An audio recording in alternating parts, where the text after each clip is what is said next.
Greetings and welcome to W9U3 Criterion 7 on facilities and technical support. In the earlier unit, we understood Criterion 6 on faculty contributions. We looked at part 2 of that. Then in this unit, we are going to look at Criterion 7 facilities and technical support. So, the outcome of this unit is understand the SCR requirements of Criterion 7 facilities and technical support.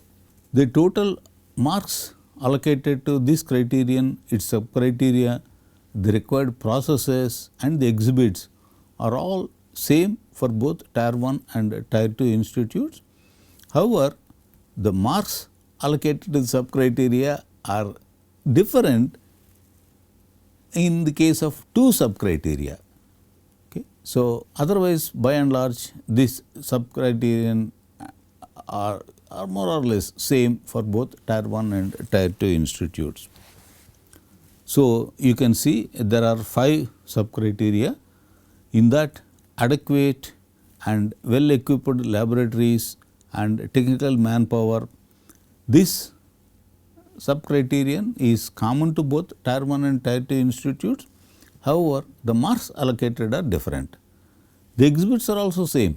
Only thing is the marks allocated different, 40 for Tier 1 and 50 for Tier 2. Additional facilities created for improving the quality of learning experience in laboratories. Again 20 marks both for Tier 1 and Tier 2. Maintenance of laboratories and overall ambience, again 10 each. Safety measures in laboratories, again 10 each. But the project laboratory, research laboratory, center of excellence, any such thing, that is different. For Tier 1 it carries 20 marks, for Tier 2 it carries 10 marks.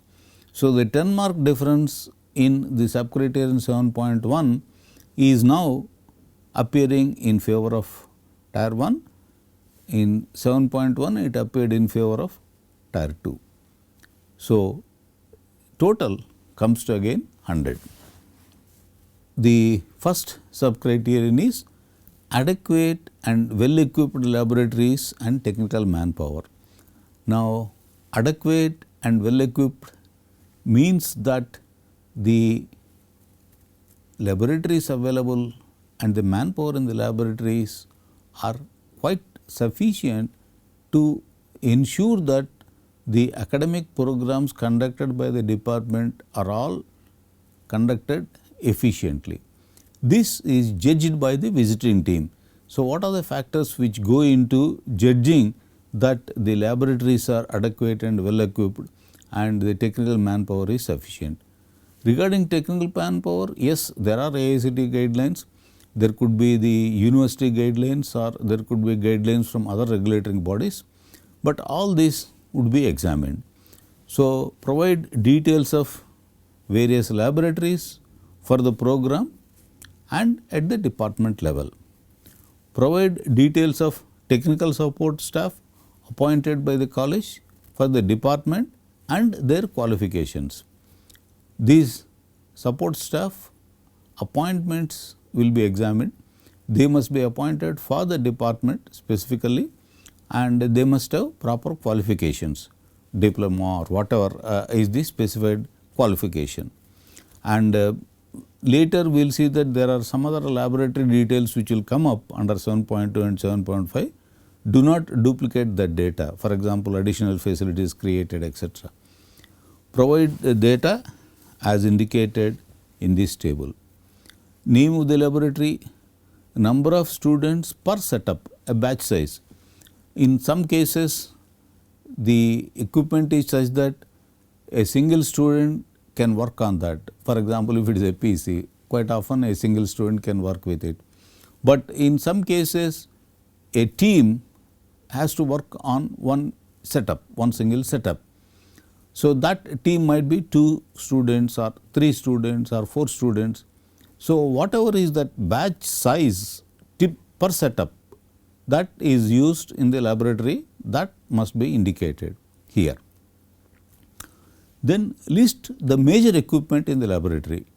Do not list very routine equipments, but the major equipment. For example, there is a universal testing machine UTM. So, list how many such are there, you list them, or there are lathes maybe, for example, advanced lathes, then how many are there. So, give the details of the major equipment which are present, or in an electronics lab in circuit emulators are there. How many such emulators are available for which processors. So, list such major items. Then very important, show the weekly utilization status. How well are the labs getting utilized?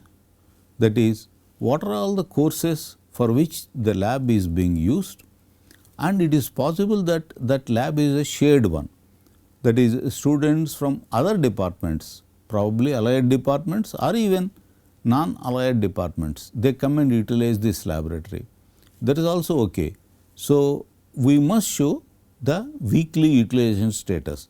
So, the best practice is to create a table showing the weekly allocation of that particular lab for different students batches, that is for different courses and from which department.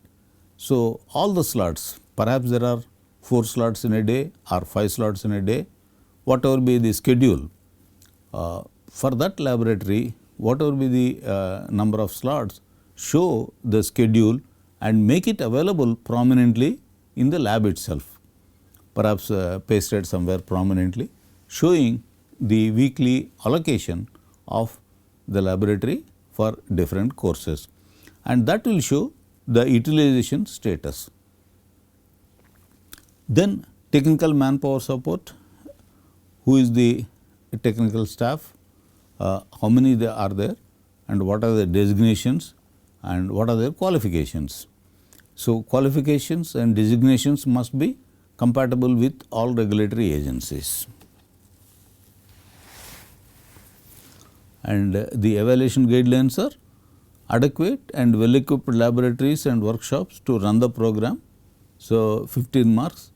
This would be judged by the visiting team looking at the data provided, and also they may really go and talk to the students regarding their satisfaction with the laboratory facilities.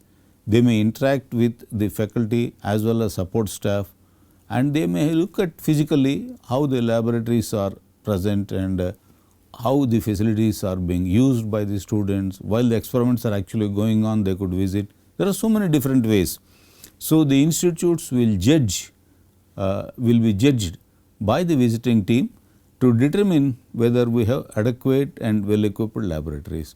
Of course, there are also many other aspects regarding laboratories which are judged by the visiting team. We look at them also, but the adequacy and well equipped laboratories is one important criterion. 15 marks are there for that. Then quality of instruments, that is also checked up, 5 marks, and utilization, all the equipment must be well utilized. So, 10 marks. Then technical supporting staff, as I mentioned, they must be adequate in number, qualifications, and their designations must be appropriate. So, these all are parameters checked. So, as I mentioned, good practices are a chart showing the utilization maintained in each lab. Then when the lab is being shared by different departments, other problems crop up, and the department must take adequate care to see that those problems either do not crop up, or if they do crop up, they are resolved amicably and quickly. So, authority for allocation of lab resources and support staff must be shown clearly. Which department head is responsible for all these things, and it must be ensured that students of all programs who are using the lab are happy with the services provided in the lab, because there is certain sense of silos in many institutes. The support staff feel that it is their laboratory, their department's laboratory, their department's property. So, students from other departments are not really encouraged well in the laboratory. The support provided to such students may not be really all that good. It is not desirable, but unfortunately in some departments it does happen because of the sense of proprietary feeling and the sense of isolated silos under which the departments work in many places. So, ensure that no such thing happens. Whenever the lab is shared, ensure that all the students who are utilizing the lab are happy with the services provided in the laboratory. Okay. And periodically the department itself can get feedback from the students to ensure that these labs are being provided, lab services are being provided to all the students in a proper fashion. Then there must be a clear policy regarding providing additional slots. If certain laboratories are to be used during certain periods as extra slots for a particular course, what is the policy? Who determines the allocation and who validates or authorizes such things? All these things, they look like very small and trivial things, but these are the ones which can make the environment conducive for good learning. So, ensure that these cares are taken right in the beginning. Then the next sub criterion is additional facilities created for improving the quality of learning experience in laboratories. Now, this is in general a very good practice, that whatever is required under the curriculum anyway we will have to provide because of the requirements from the regulatory agencies. But if the department can establish certain additional facilities to improve the quality of learning, and these additional facilities must be established based on looking at the POs and PSOs. If whatever is available under the regular curriculum is not addressing some of these POs or PSOs adequately, and if the department wants to ensure that the students gain useful learning experiences in the lab, making them attain those weekly addressed POs and PSOs also well, then creating these additional facilities can be quite useful. So, primarily these additional facilities are created with a view to enhance the quality of learning experience, looking at the inadequately addressed POs and PSOs. Of course, it is not necessary that we should look at only inadequate POs, PSOs.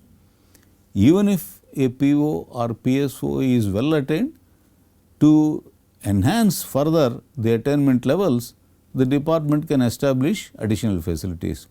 But in all cases, they must clearly show what is the purpose of installing those additional facilities.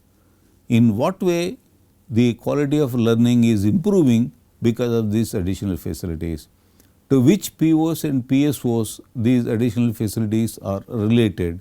All these things must be clearly shown as documentary evidence. So, there are 20 marks allocated, same for both tier 1 and tier 2 institutes.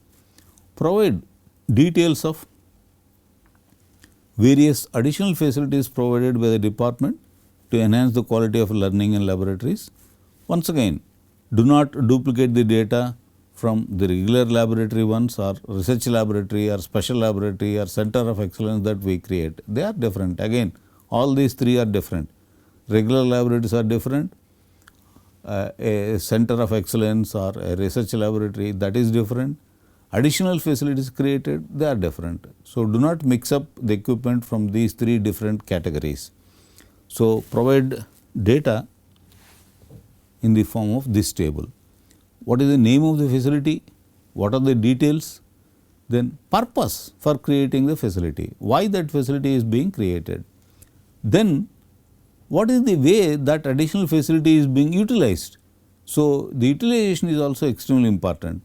And this third column, which really shows the purpose, relevance to POs and PSOs, to which POs and PSOs this additional facility is related. Okay.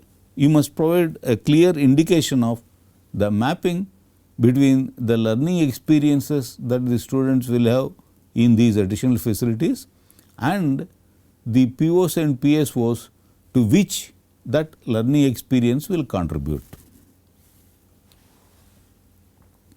So, the evaluation guidelines, availability and relevance of additional facilities, 10 marks. It is important that it should be relevant. Okay. So, that also must be captured in appropriate documents. Utilization and effectiveness of these facilities, 5 marks. It must be utilized and also it must help the students attain the POs and PSOs related to that facility to a higher degree. That means, it must contribute to the attainment of the POs and PSOs. The additional facilities must be really effective. Okay. So, the supporting documents must be available. So, as I mentioned, a good practice is avoid listing routine equipments like projectors as additional facilities. Impact analysis must be done. This is a very good practice, that is, having established these facilities and ensuring that students utilize these facilities, what is its impact on the attainment of the related POs and PSOs. So, that shows the effectiveness of the additional facilities created. That impact analysis must be done. That could be done through a survey, through the actual measurement of the PO, PSO attainments. Through a variety of mechanisms, it is possible to do this impact analysis. And based on that impact analysis, actions must be taken. So, the actions could be to increase certain facilities or to use these facilities for some other activities also. So, it depends. So, you must carry out appropriate actions based on the impact analysis. Supporting documents must be maintained and records of sharing these facilities also must be maintained if relevant. That means, if these additional facilities are being shared with some other departments or some other programs, include those details. It is fine, but include all those details and document evidence must be available for all these things. Maintenance of laboratories and overall ambience. This is the third sub criterion. 10 marks are allocated, same for both tier 1 and tier 2. Provide details of overall laboratories maintenance and overall ambience in the department. The overall ambience is a subjective evaluation by the visiting team. When they visit the laboratories, when they go around, one can see what is the way in which the labs are being maintained, the cleanliness, the placement of the equipment, the access to the various tools. These are all things which have to be evaluated subjectively by the visiting team, and these are all not really quantified or cannot be listed as 1, 2, 3 items, but generally there are certain aesthetic as well as ergonomic considerations which go into the way the lab is organized. So, please ensure that you take care of these aspects. So, provide the general details of maintenance which are there, and then there are several good practices that we should have with respect to the maintenance of laboratories and overall ambience. You must have clear preventive maintenance policy documents and implementation records. Many of the departments do not have any preventive maintenance policy at all. If equipment is working, it is fine, it goes on working.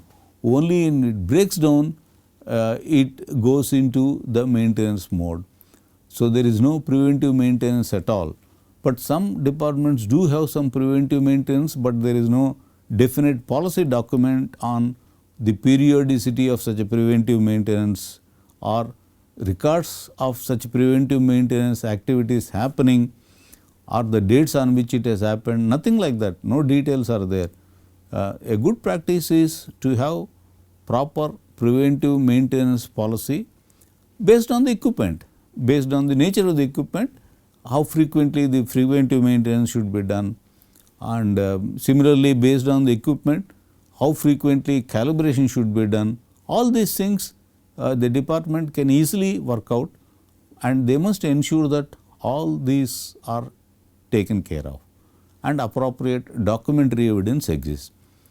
So, even small things like it looks trivial, but if you look at the way the toilets are maintained, most of them do not have any clear cut preventive kind of logs, essentially indicating when disinfectants have been used and how frequently they have been done, or who are the people who are allocated. There is no chart indicating any details.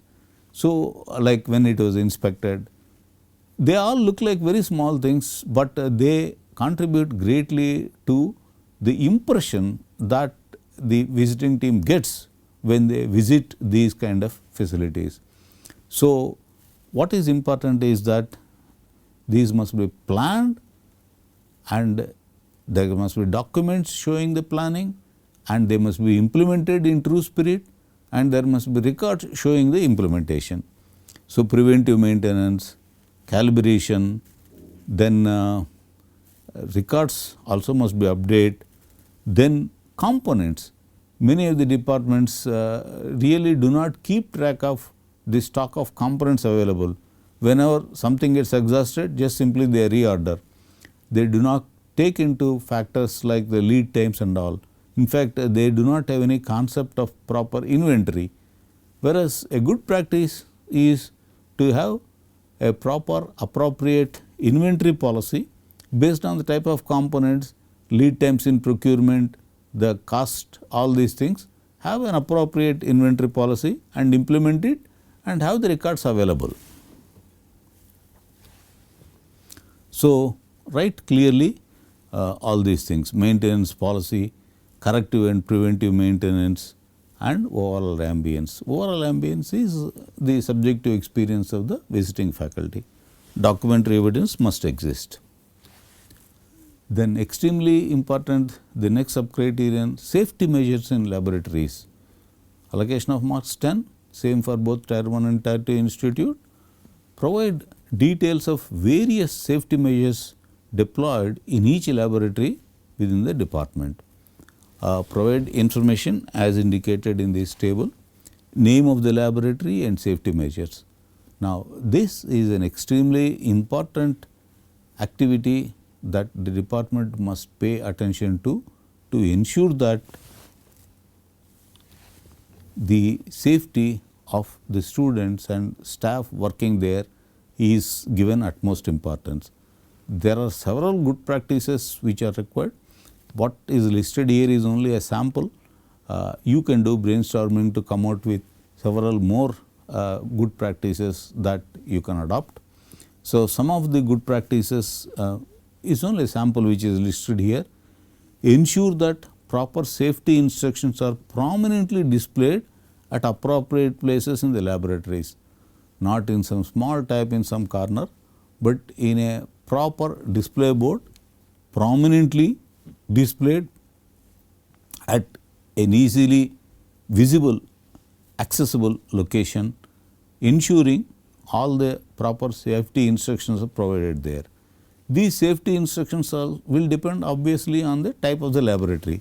For example, if it is an electrical laboratory with rotating machinery, obviously loose apparel should never be worn. So, tucked in shirts or whatever it is, the dress code that is being followed, but loose apparel should never be used whenever there is a rotating machinery. So, it is listed as a prominent display, and of course, the staff ensure that that code is implemented, but the students also should know this. So, those things are listed there. Similarly, in several places where there are loose wires, chappals might create a problem. So, it is better to wear a shoe. So, there could be, I am just giving only examples, but you can look at many other things. Then if you look at a high voltage laboratory, you need special safety measures. Regarding the height of the roof, there are regulations available. Then relevant safety standards must be followed. Then maintain necessary records with respect to, for example, wearing proper gloves, wearing proper static discharge mats provided on the floors, the distance which surrounds the guard rails that are installed. There are several measures. So, ensure that all these are followed. For each lab, specific to that lab, whatever precautions are required, ensure that they are made known to the students and they comply with those standards. Then ensure that proper maintenance of safety equipment like fire extinguishers. Almost all the buildings will have fire equipment because that is a standard building requirement, but in many of the departments, once the fire extinguishers are installed there, people simply forget about them. There are no records of periodic checking of the equipment, periodic checking of the proper hydrants, there is no checking dates, there is no signature of the person who has checked the equipment. In fact, most of the places simply they are forgotten and people do not pay any attention to these fire extinguishers. So, really when they are required, they might not serve any purpose, and it is necessary that the department ensures that such important safety equipment is maintained well and that information is recorded. Then ensure that proper standards are followed while handling or storing hazardous chemicals, explosive substances, etc. There have been known instances of accidents happening even in institutes of reputation when these cares were not taken. So, the institute must play very special attention and care and ensure that proper policies are formulated and implemented regarding hazardous chemicals or explosive substances. Then ensure that first aid kits are in proper condition. Once again, as a part of the regulations, first aid kits are installed, but then subsequently people forget that there are things like first aid kits. So, if you open the box, most often you find expired medicines or empty bottles. So, ensure that proper first aid kits are available and maintained, periodically checked, and that will happen only if you make it as a written policy document and entrust it to someone else responsible for implementing that policy. If you depend openly on implicit understanding of the requirements, it is most likely that everyone will think someone else will take care of it. So, have a clear policy, implementation responsibilities and implementation records. Then it is a good practice to provide training to some staff members at least in administering first aid, emergency procedures. It is good practice. In fact, it is a good practice to train as many faculty as possible in the first aid and emergency resuscitation procedures, etc. So, these things it is a good practice. In fact, if there is a tie-up with a medical facility, ensure that they periodically update the training of the staff regarding such emergency procedures. So, it is a good practice. Then have an SOP, a standard operating procedure for emergencies. The emergencies could include physical ones, natural ones like a fire emergency, or it could be an electrical shock to a student or a staff member, or it could be sudden cardiac problem for a student or a staff member. It does not matter who it is, and whatever be the nature of the emergency, it could come in a variety of forms, but have some kind of an SOP so that students do not panic, faculty and staff do not panic, and there is an orderly way in which the emergency is handled. So, these are the things which ensure that the environment remains safe for faculty as well as staff and students, and in case of emergency there is no panic and an orderly procedure is followed as a part of SOP. As I mentioned, these are only some of the measures that we are discussing here. The institute must take care to ensure that appropriate brainstorming is done with competent authorities to arrive at the necessary measures. So, the evaluation guidelines will include basic safety measures, do's and don'ts, follow the dress code, maintain hygiene, learn emergency protocols, wear appropriate shoes, etc. as we mentioned some of these earlier. Then lab specific safety measures, as I mentioned, labs like where hazardous chemicals are used or where high voltages are present. They are all lab specific safety measures also are there. So, lab specific safety measures like gloves, safety mats, miniature circuit breakers, all these things.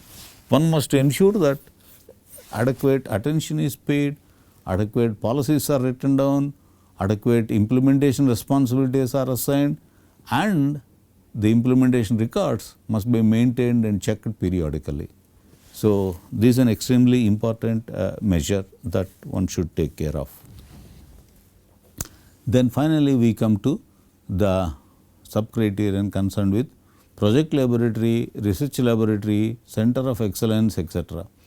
Once again, strictly speaking, from a curriculum perspective, these may not be necessary.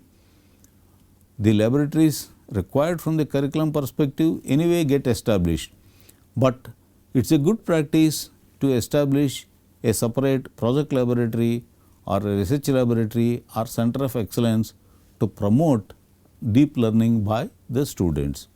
So, there are 20 marks allocated for tier 1 and 10 for tier 2 institutes.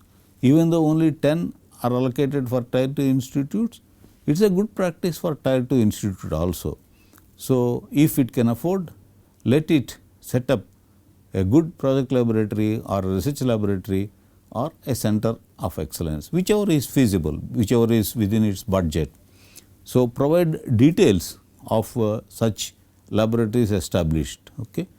So, this could be for supporting the projects or research or a specialized area in which the department is interested, or for innovation purposes or for startups, any of these activities, but provide the details of the laboratories, the kind of equipment which is present, the facilities which are present, the way it is utilized, access to that, is it available only during the regular laboratory hours or beyond those hours, whether it can be accessed, who is in control of providing access to these facilities. Again, there are so many details that need to be worked out, but please have a good policy regarding this project laboratory, research laboratory or center of excellence.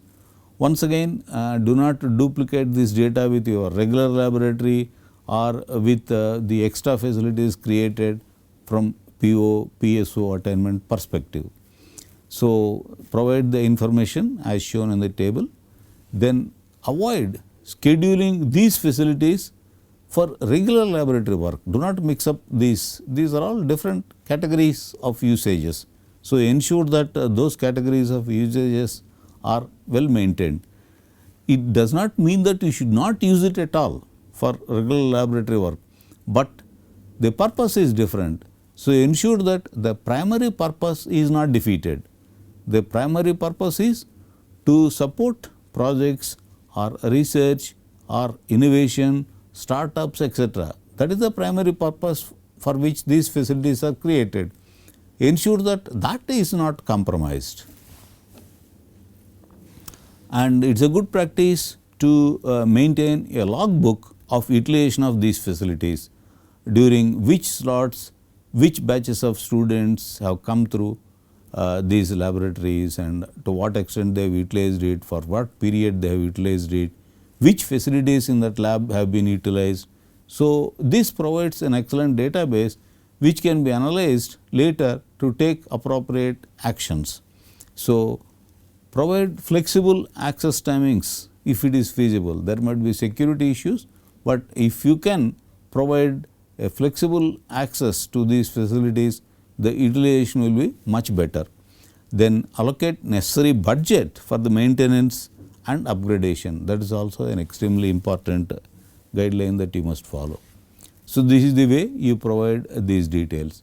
So, name of the laboratory. This could be project or research or a center for excellence in the area in which the department is doing some specialized work. Okay. So, availability of such a special laboratory, project laboratory or research laboratories, there are some marks for it. Then availability of center of excellence, again marks are available for it. and most important, utilization of these facilities, project laboratory, research laboratory or center of excellence, again 5 marks are given for that, and to in which way these get related to POs and PSOs, that is also 5 marks. Notice that the primary purpose for which these are created are for research, for project work, for innovation, etc. But obviously these activities do contribute to the attainment of POs and PSOs. So when these facilities are created, write a clear justification of how these are related to POs and PSOs, and do an impact analysis on how these facilities are being used by the students and how that usage is contributing to the attainment of POs and PSOs shown as being relevant. So, the relevance to the POs and PSOs which is recorded is evaluated by the visiting team. There are no separate exhibits or context to be observed, that is why that part is blank, but this will be examined by the visiting team. The justification provided by the department will be examined, and they will examine the actual utilization of these facilities. Okay. So, that completes the discussion of the laboratories and support facilities which are available, and though the marks are not many, it is extremely important to have all these things properly planned and implemented and records maintained, for these have an immediate impact on the way the visiting team looks at the ethos. So, it has a visible impact on the way the visiting team feels about the facilities in the department. So, please take adequate care, do not look at the quantum of marks, look at its importance, take adequate care, have adequate policies, have adequate responsibilities for implementation, and maintain proper implementation records. So, that completes our discussion of that criterion. We will look at criterion 8 on continuous improvement in the next unit. So, thank you. We will meet again in the next unit. Thank you.